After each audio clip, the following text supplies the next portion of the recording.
Long ago, in the village of Omotike, there lived a man named Obiora. He was the wealthiest man in Omotike. Obiora had a very big mansion and he had lots of maid working for him. Obiora gave birth to two sons, Chukwuma and Chima, though his wife passed after she gave birth to Chima, so she wasn't alive to witness the growth of her children. Obiora, who is very wealthy, always maltreated his staff. He treated them anyhow and also made his kids treat them the same way. Obiora, who is a very wealthy man, had a very strict rule in his house. His maids had to wake up as early as 5:30 to do their activities, and his sons were very afraid of him as Obiora was very, very strict with everyone. He always made his kids compete for everything in life. He made sure that he never gave anything to them freely. He always told them that in this life, nothing good comes easy. You have to work for whatsoever you want. So Chukwuma and Chima always saw themselves as rivals instead of brothers because they had to compete for everything. Chukwuma, who hated his father with passion, he hated the idea of competing for everything with his brother, as his brother always won him. His brother, who was very smart and very intelligent, soon became his father's favorite, as Chima always got whatsoever gain that was given to them. Chima was the most brightest among the two sons, and Chima had his father's love. The maids, who were punished heavily for any mistake that occurred in the home.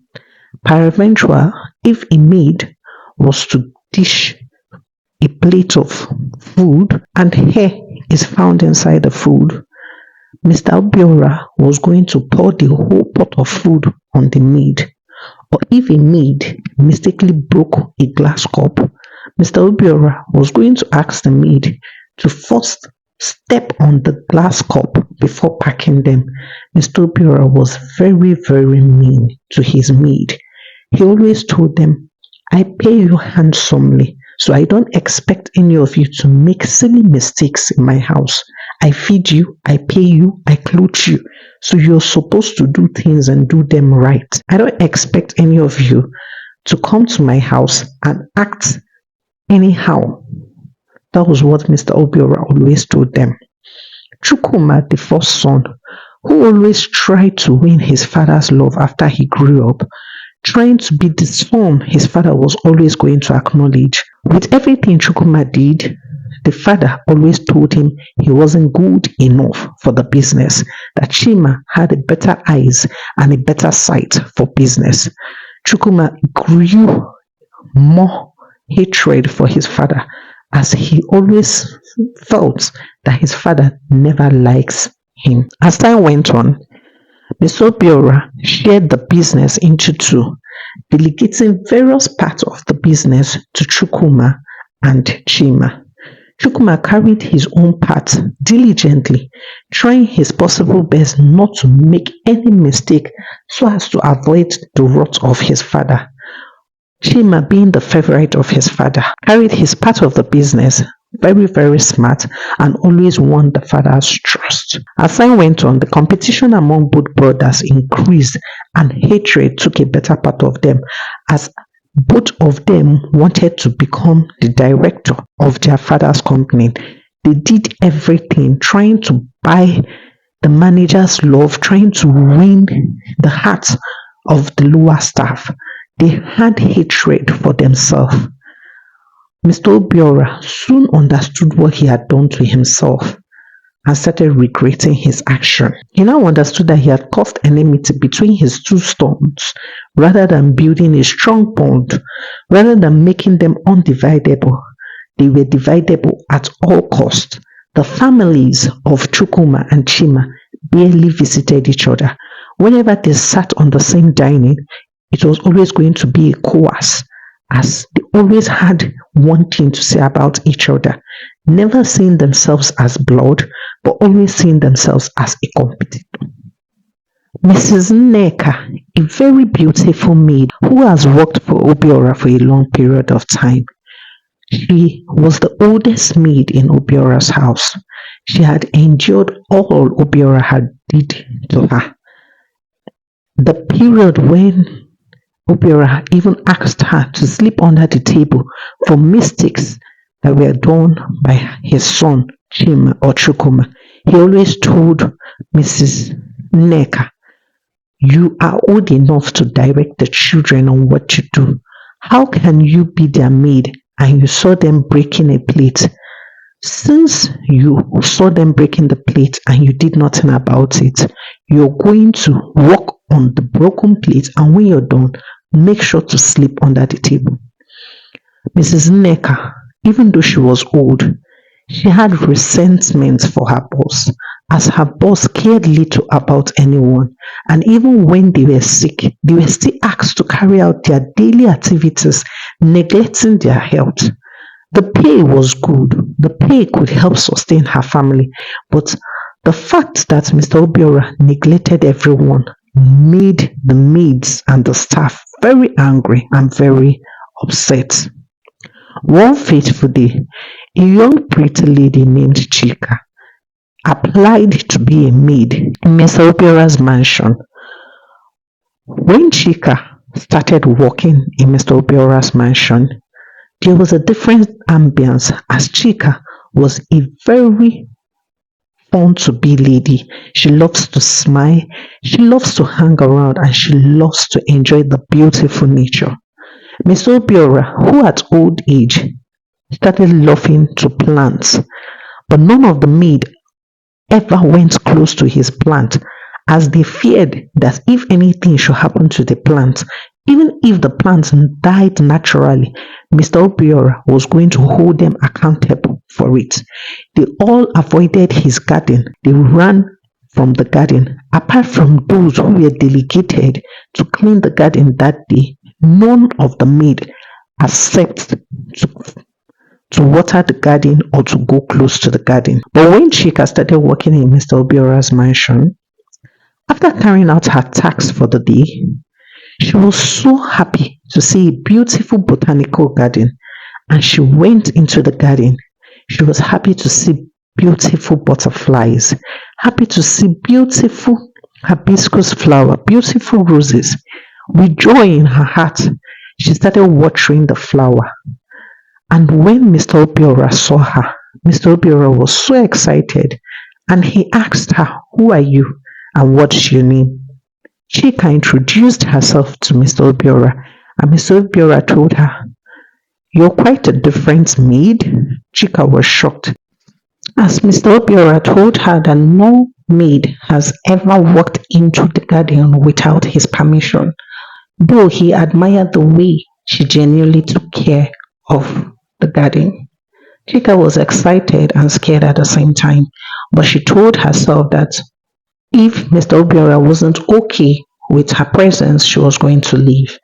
Mr. Obiora, who enjoyed her company, soon told Chika to please visit the garden in the evening, that there is a particular plant he wanted to show to her, that the plant blossoms well at night. Chika was so excited to see this plant that blossoms beautifully at night. What Chika never knew was that Mr. Obiora was a conflict.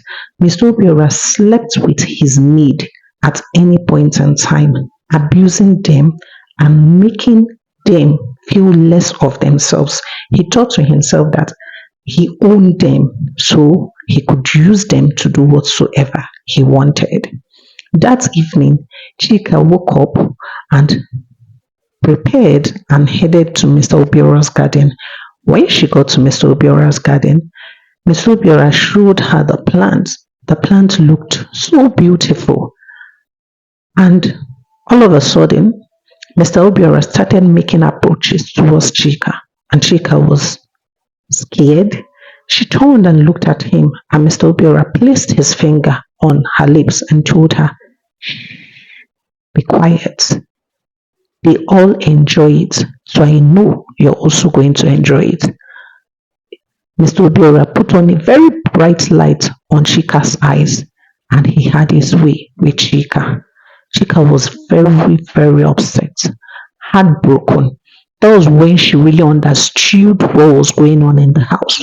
That it was not just the punishment or deduction of salary that was the issue with the maid, but the fact that Mr. Obiora always had his way with the maid was something that was very, very annoying. Chima, the second son, who took after his father, also had to sleep with the maids whenever he desired and whenever he wanted. He did exactly the things his father did, and to him, he was following his father's footsteps. But the very thing about Mr. Obiora was that the moment he slept with Chika, he had a change of mind. He fell in love with Chika. He always wanted to see Chika at every point in time. Chika, who was just a new maid and was supposed to work at the outside part of the compound, was asked to become Mr. Obiora's personal maid. Chika was afraid at first. She had a mixture of pain, sorrow within her. The thought of what had happened that night with Mr. Obiora kept on reoccurring in her brain, but she took the offer as it came with an increase in salary. Mr. Obiora always wanted Chika around. One day, he took Chika to his vacation home outside Umudiki. They enjoyed themselves, had different things to eat, made love at any point in time. Chika, who loved Mr. Obiora, but not genuinely. She liked him, but she still hated the fact that he was a bully to his maid. One day, during their vacation, Mr. Obiora opened up to Chika how he regrets making his two sons fight for everything in life. As now that he is old, he doesn't know how they are going to approach life. That instead of building a strong bond, they are going to continue being enemies for life. He also told Chika that he has caught both of his sons trying to steal from his company, and he doesn't trust any of them as an heir to his company. Chika, who placed his head on her shoulder, kissing his head, and told him, I can give birth to an heir for you if you want me to. All you have to do is to get me pregnant. Mr. Obiora smiled and told her, it's not that easy, you know. Even if you give birth to a son, do you think he's going to be able to walk freely? My sons are going to frustrate his day-to-day effort. So Mr. Obiora told her, don't worry, I'm going to figure a way around this. After that vacation, the tension between the two sons, Chukwuma and Chima, increased. Mr. Obiora had no other option than to will all his properties to Chika. Chika, who knew that this is going to be a war between the two sons, had to plot a way in order to be able to walk freely with her inheritance. So one day, Mr. Obiora had a meeting with his two sons, and there was a strong disagreement between the three of them. Chukwuma wanted his father to approve a particular business deal, and Mr. Obiora refused. Chima also wanted his father to approve a particular business deal, and Mr. Obiora also refused. And the moment Chika walked into the room, he asked Chika what does she think about the idea that Chukwuma and Chima had presented. And Chika said, if it's not very, very important, it can wait. It is better to know the source of something before diving into it. Chukwuma and Chima were very, very furious. They were so angry with their father that how could their father choose the words of the maid over theirs? They were so upset. During the remembrance of Mrs. Obiora, Mr. Obiora told his two sons that he would love to remarry.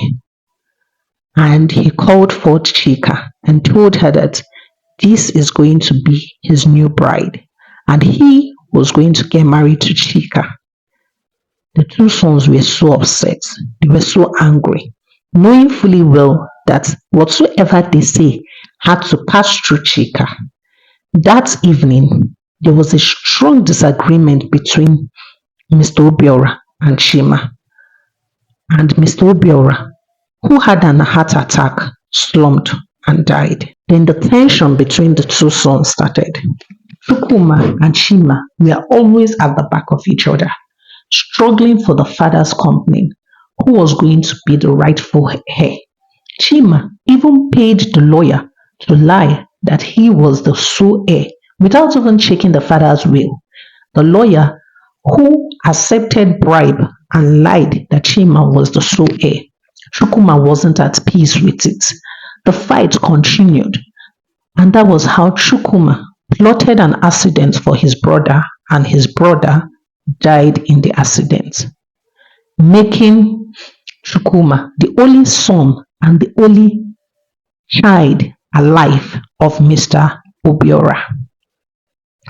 Chukwuma, who was a nonchalant child, he hated his father so much that he was willing to sell all his father's property and live his life the way he wanted. He always wanted to be free, free from his father's bondage, free from his father's torment, free from trying to be right by his father.